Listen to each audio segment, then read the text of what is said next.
Greetings, fanboys and fangirls. Jared here with another review from Fanboys Forever. Today, boy do I have something I've been looking forward to share with you. That's right, it's the brand new Masters of the Universe Origins, The Powers of Grayskull, King Grayskull figure. He is the heroic ancestor of He-Man. So, why have I been looking forward to it so much? Because this was the early backer figure that you could get for backing the gigantic Eternia playset, the Bankruptor. Thankfully, that crowdfund happened last year before I found out that we were having our first child. So, it was a time where I could move some money around and make that happen a little bit. But of course, as me and my wife go into this new adventure together, things like that are going to be fewer and further between. So I am glad that the money was already arranged. But as many are now saying, King Grayskull here came without warning, like a thief in the night. No shipping notification, no anything. He just shown up. And interestingly, he did show up on the same day today that I actually got my shipping notification for the playset. So hopefully I will have that within a week or so.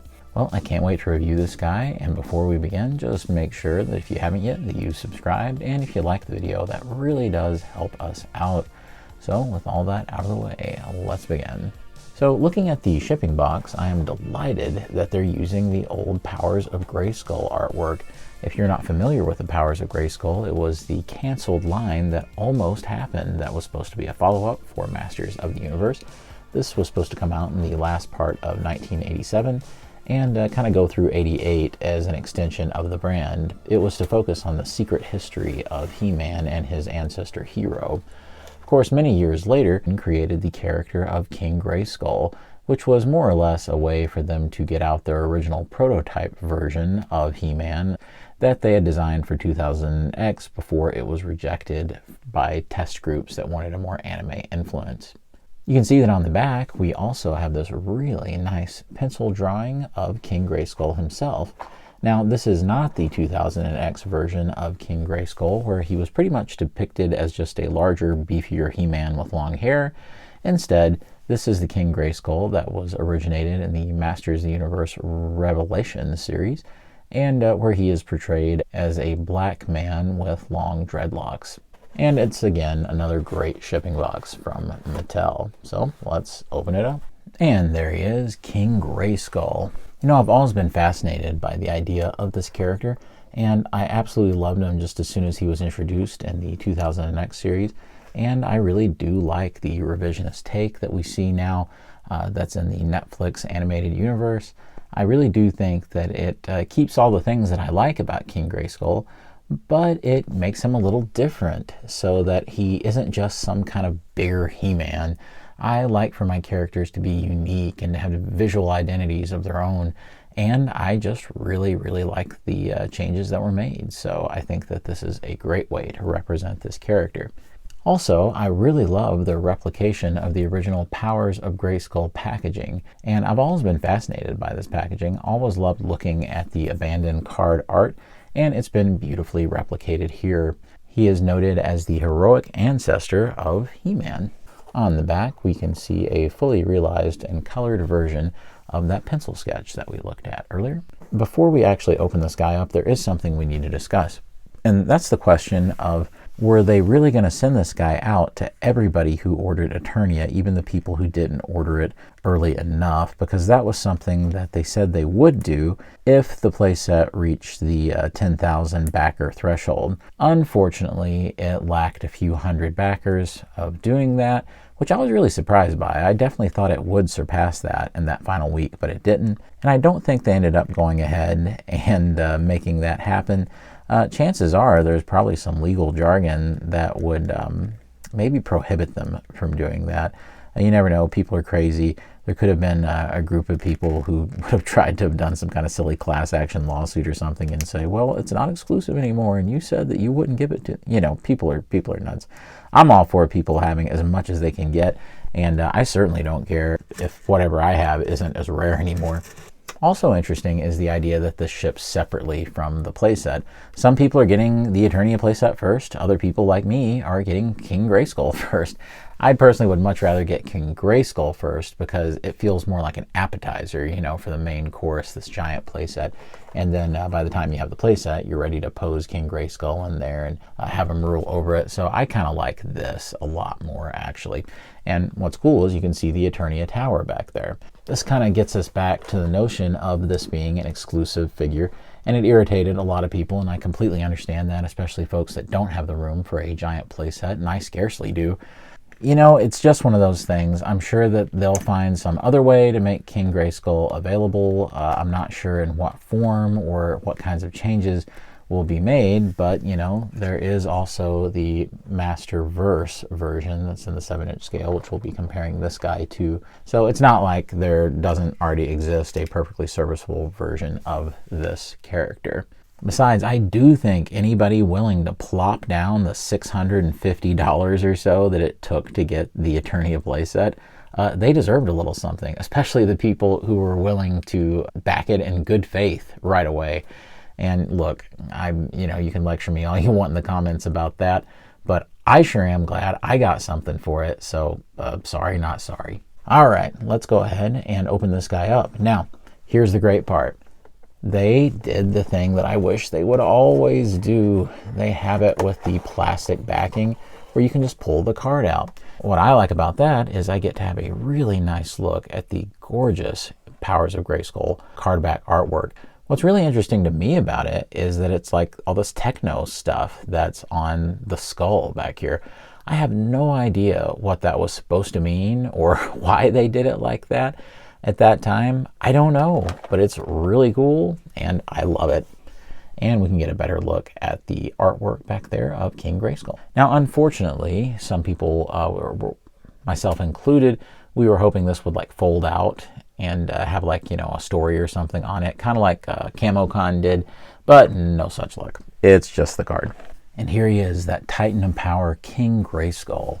So let's talk a little bit about exactly what this figure is and what it offers. This is exactly as advertised and exactly, I think, as a lot of us anticipated it would be. More than anything else, it is an Origins-ization of that Masterverse figure that already came out that, of course, we'll be having a look at. This is kind of taking all the aesthetics of that figure and just kind of plopping it into Origins format.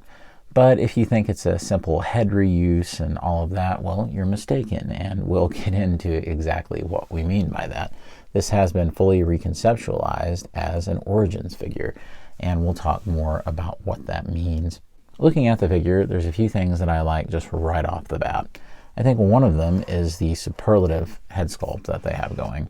There's just something about this one. I feel like it captures the essence of the character that we saw in the animation far better than the previous version of this from Masterverse, and I feel like it's a really big improvement, and they really could have, had they wanted to, and to have saved a buck or whatever you want to say, they could have completely just reused that original head sculpt, but indeed they really did not, and instead opted to do something a little different, even if that was just taking the original digital file and just reconfiguring it a little bit and resizing it.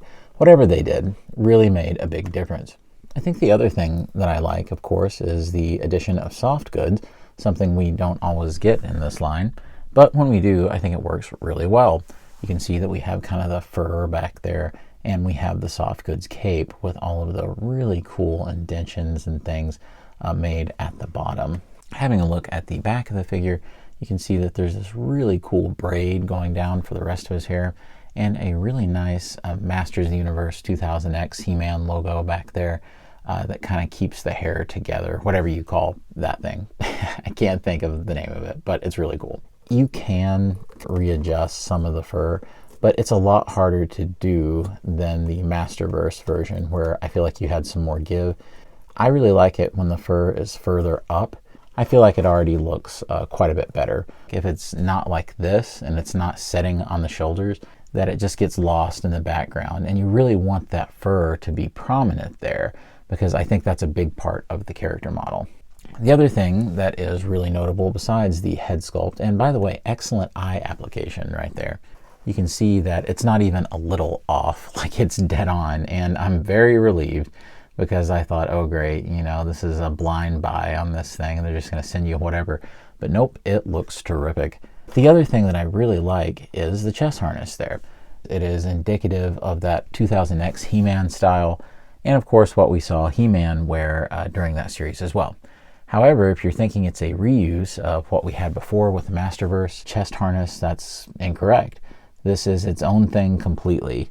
All the proportions, all the texturing and the sculpt and all that, it's not even just resized. I also really like the addition of the nice shiny gold paint that's on the bracelets and also on the belt. I think that works really well. Of course, down here he does have the fur accentuations on the tops of the boots. And I think overall, just visually, he's incredible looking. He's definitely one of the more striking Origins figures in my entire collection. And just another reason why I think the aftermarket value on this guy is going to be completely insane. And it already is. You can also see that he has a translucent blue power sword. This kind of visual idea was first started, at least in toy form, in the Masters of the Universe Classics version of Hero, who came with a power sword almost exactly like this.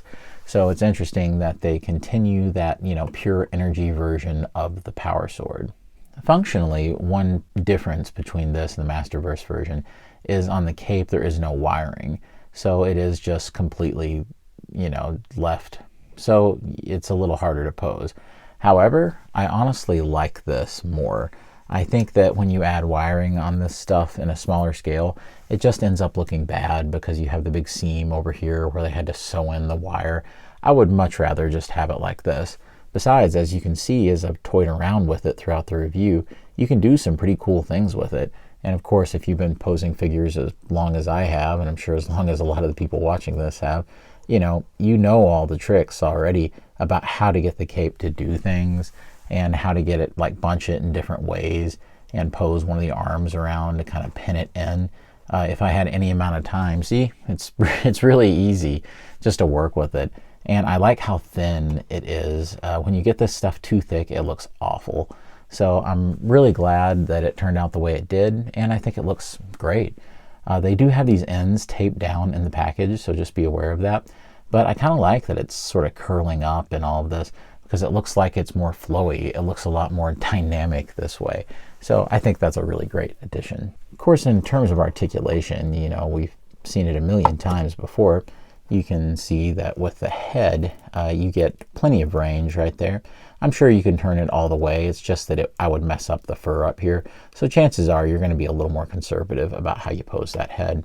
With the arms, of course, you can get just at 90 degrees. You can bring them about all the way around, but it kind of gets stopped by that fur. Of course, you can move that fur, and it's on little Velcro straps that you can slide down over here. Not only that, but we do have a hinge at the elbow. There is a rotation right here at the elbow. There's a rotation at the wrist. There's hinges on both of the hands, which I appreciate. There is a rotation at the waist. There are, of course, some splits you can do, which look really good. Hopefully he'll have a Bionatops one of these days to ride. And he can do a pretty good kick, but it's about what you expect. You can see the peg from my classic stand come on out with his foot. You can also see that we have a hinge at the leg. There's a rotation at the knee. There's a rotation at the boot. There's hinges at the ankles, and there's ankle rocker pivot. All of this together, he ends up being just as posable as any of the other Origins figures we've gotten, with no extra limitations or any kind of caveats or anything like that. So in terms of his sword, there is actually a holster back here where the sword can go, and you can see it right there.